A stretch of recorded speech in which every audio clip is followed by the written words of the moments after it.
세상에 개성이라는 이름의 초능력이 생기면서 그 힘을 악용한 범죄는 과거와 비교할 수 없어졌습니다.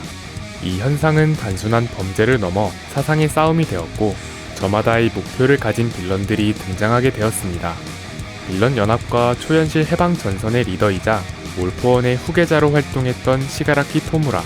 과연 그는 어떤 이야기를 가지고 있을까요? 그리고 그는 얼마나 강력했을까요? 간디 채널의 나히야 이야기 시가라키 편 지금 바로 시작합니다.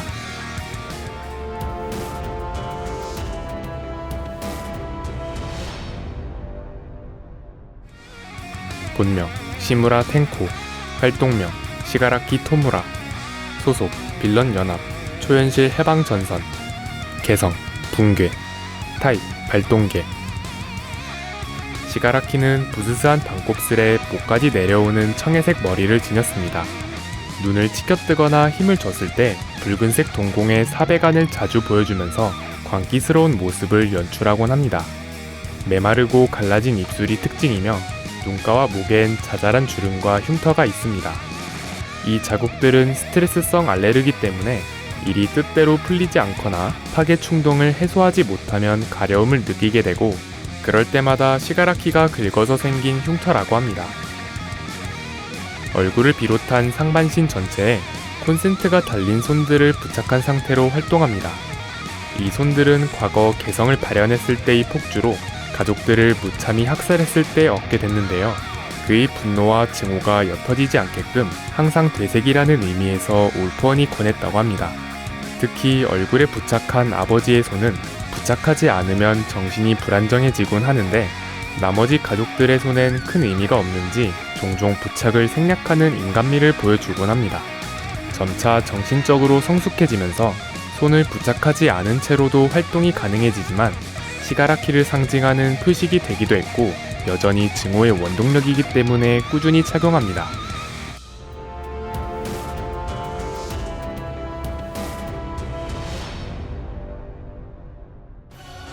과거 시무라 텐코라는 아이가 있었습니다. 그는 다른 아이들과 마찬가지로 히어로 놀이를 하며 놀던 평범한 아이였습니다. 그런데 텐코의 아버지인 시무라 코타로는 아무리 대의를 위해서라곤 하지만 자신을 다른 가족에게 입양시킨 어머니이자 7대 원포울 소유자였던 시무라 나나를 도저히 이해할 수 없었고 쭉 원망했습니다.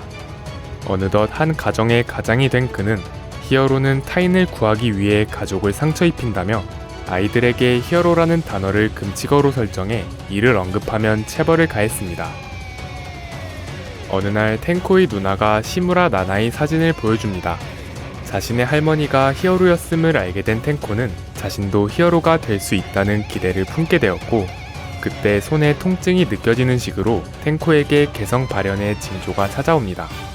하지만 할머니의 사진을 본 걸 아버지에게 들키면서 아버지는 이성을 잃은 채로 폭력을 가했고 텐코는 정원에 덩그러니 혼자 놓이게 됩니다. 가족 중 누구도 자신을 도와주지 않았다는 배신감과 그동안 억눌려왔던 소망 등이 합쳐지면서 어렸던 텐코의 정신은 한계에 달합니다.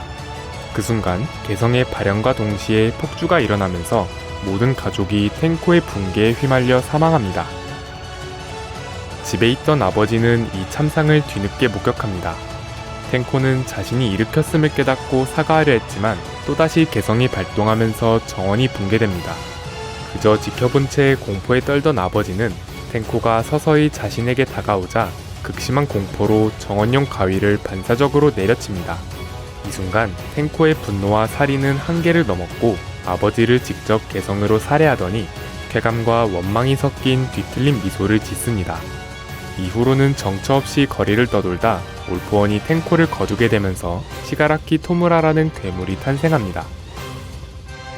시가라키는 올포원의 정식 후계자가 되어 히어로 사회에 대한 불만을 표출하고 현 체계를 모조리 파괴하고자 했습니다. 이후 사회에 불만을 가진 자들을 끌어모아 뜻을 함께하는 동료를 모으면서 빌런 연합이라는 집단을 만들게 됩니다. 자신을 거두어준 올포원이 체포되거나 히어로 측과의 충돌로 차질이 생긴 적도 많았지만 자신들을 집어삼키려던 야쿠자를 역으로 몰락시키고 이 능력 해방군과의 전면전으로 이들을 굴복시키고 흡수합니다. 그렇게 신념조차 없던 오합지졸 모임으로 시작해 초현실 해방전선이라는 거대한 단체로 거듭나면서 어느덧 악을 대표하는 집단으로 성장하게 됩니다. 빌런계의 간판이나 다름없어진 시가라키는 리디스트로와의 전투로 각성했고 힘으로 기간토마키아까지 굴복시킴으로써 자격을 갖추었다며 닥터에게 신체 개조 시술을 받게 됩니다. 시술 이후엔 약 4개월의 회복기를 가져야 했기 때문에 시가라키가 수장으로 있는 초현실 해방전선 역시 4개월 뒤에 본격적인 활동을 예고합니다. 이를 히어로 측도 손 놓고 바라만 볼 순 없었기에 초현실 해방전선의 연구소를 급습합니다. 이때 시가라키는 온전한 개성의 안착을 위해 실린더 안에서 가사 상태에 빠져 있었는데 실린더가 파괴되면서 깨어나지 못한 채 쓰러집니다.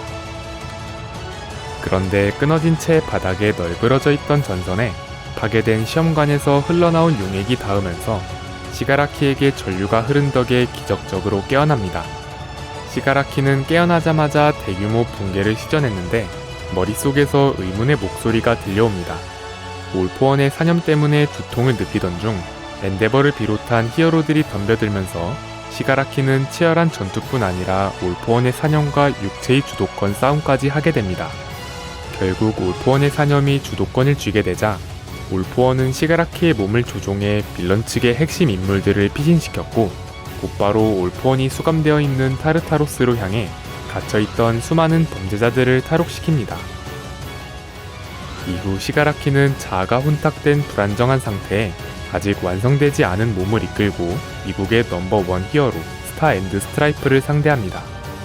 스타를 쓰러뜨리는 건 성공했지만 뉴오더 탈취 실패의 여파로 개성 여럿을 잃었으며 최소 일주일은 회복에 전념해야 하는 부상을 입어 히어로들에게 한숨 돌릴 시간을 주게 됩니다.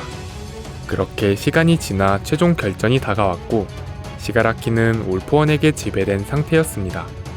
히어로 진영의 함정으로 전력이 분산되면서 시가라키는 단독으로 히어로 다수를 상대하게 됩니다. 시가라키의 육체가 바쿠고를 빈사 상태로 만들고 미도리아와 격전을 벌이던 중 시가라키는 무의식 속에 숨겨둔 자신의 원점으로 육체의 주도권을 조금씩 되찾고 있다가 마침내 올포원의 사념을 완전히 떨쳐냅니다. 본격적으로 시가라키와 미도리아의 전투가 벌어지던 중 보유자들의 정신이 계승되는 원포홀의 특성으로 서로의 심상세계가 연결되면서 기억을 들여다보게 됩니다. 그런데 존재하지 않는 기억이 하나둘 떠오르기 시작하자 시가라키는 크게 당황합니다. 그 순간 심상세계에서 올포원이 등장하더니 시가라키의 과거에 대한 진실을 폭로합니다. 올포원은 갓난아기였던 탱쿠에게 접근해 본래 개성을 빼앗아 무개성으로 만든 뒤 사업가로 위장해 아버지에게 히어로 혐오를 부추겼고 나중에 탱쿠에게 붕괴 개성을 부여하면서 가족을 모조리 몰살시킨 참극을 유도했던 것이었죠. 이후 올포원은 모든 건 자신이 조작한 것이었고 시가라키는 그 무엇도 선택한 적이 없었다며 조롱합니다. 진실을 알게 된 시가라키는 멘탈이 터지면서 육체의 주도권이 다시 올포원에게로 넘어갑니다. 원래는 다시 올포원에게 삼켜졌을 때 시가라키의 정신도 완전히 소멸했어야 했지만 시가라키의 심상세계에 들어왔던 시무라 나나의 도움으로 희미하게 유지되고 있었습니다. 그 사이 올포원은 외부에선 미도리아의 주먹에 맞고 내부에선 원포홀의 선대들과 함께 시가라키도 주먹을 날리며 올포원의 최후에 일조합니다. 결국 시가라키의 육체는 한계에 달했고 시가라키의 정신도 겨우 유지만 되고 있었기에 소멸을 피할 순 없었습니다. 하지만 시가라키는 홀가분한 표정을 짓더니 증오는 버렸지만 마음만은 변하지 않는다며 자신의 유언을 전해달라고 미도리아에게 부탁한 뒤 그럼 어디 잘 해보라는 식으로 응원의 말을 남기며 완전히 소멸합니다.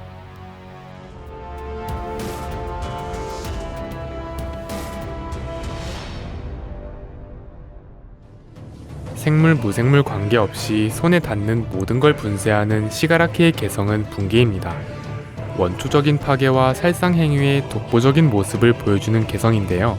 꾸준히 성장하는 빌런이었던 시가라키는 이 능력 해방군과의 전면전 이후로 각성하게 됩니다. 이때 원래도 좋았던 개성인 붕괴 역시 기존보다 여러 방면에서 확연히 발전합니다. 이 외에도 올포원을 비롯한 여러 개성을 물려받았고 닥터에게 마스터피스 시술을 받은 결과 전반적인 신체 능력도 대폭 향상됐을 뿐더러 신체 변형과 초재생 능력까지 보유하게 되면서 종장 기점에선 세계관 최강자 반열에 들게 되었습니다. 각성 이전의 붕괴는 5손가락이 대상에게 모두 닿으면 닿았던 부분을 기점으로 서서히 금이 가면서 균열이 점차 퍼져나가는 식으로 분쇄됩니다. 몇몇의 특정 수단을 제외한다면 해당 부위를 절단하지 않는 한 붕괴를 막을 수 없습니다. 과거 오버홀의 개성을 눈여겨봤던 올포원은 오직 파괴에만 치중된 열합한 형태로 시가라키에게 부여해준 것으로 공개되었는데요. 발동 즉시 분해가 이루어졌던 오버홀과는 달리 붕괴는 서서히 진행되는 식으로 조금씩 부족했습니다. 하지만 후반부의 각성을 기점으로 붕괴 속도와 범위 모든 게 대폭 향상되었고 아군이 붕괴에 휘말리지 않게끔 정교한 범위 조절도 가능해졌습니다. 올포원이 강력하지만 숙련도가 필요한 개성들보단 직관적이고 다루기 쉬운 개성을 엄선한 덕에 훗날 올포원을 비롯한 여러 개성을 이식받게 되면서 적재적소의 상황에 여러 개성을 활용했습니다.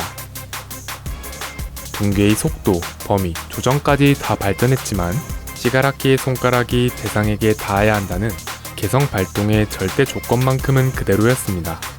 이 때문에 대놓고 오버파워였던 시가라키는 메인 개성인 붕괴가 워낙 강력했던 탓인지 그 외의 확실한 공격 수단을 대비해두지 않았고 결국 불리한 상성을 하나 정도는 떠안게 됩니다. 스타와의 공중전 당시 시가라키가 자주 사용했던 지면을 비롯한 주변 환경 붕괴를 활용할 수 없었고 스타에게 접근도 쉽지 않았기 때문에 스타의 원거리 공격에 대항할 수단이 없었습니다. 또한 최종 결전에서 미도리아와의 전투에선 미도리아가 일부러 시가라키를 공중전으로 유도해 자신에게 유리한 흐름을 만들기도 했습니다.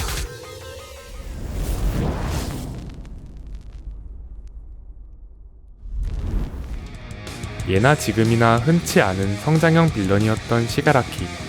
불우한 과거에서 비롯된 증오심이 동기였지만 동료를 소중히 여기는 모습도 드러나고 자신이 만든 집단 나름의 신념을 통해 단순한 절대 악이 아닌 매력적인 서사를 보여줬었는데요. 후반부에서 올포원의 자아와 혼탁된 이후로 시가라키가 보유했던 매력있는 캐릭터성이 한풀 꺾인 채 아쉽게 흘러갔던 것 같습니다. 긴 영상 시청 감사드리고 저희는 간디 채널이었습니다. 감사합니다.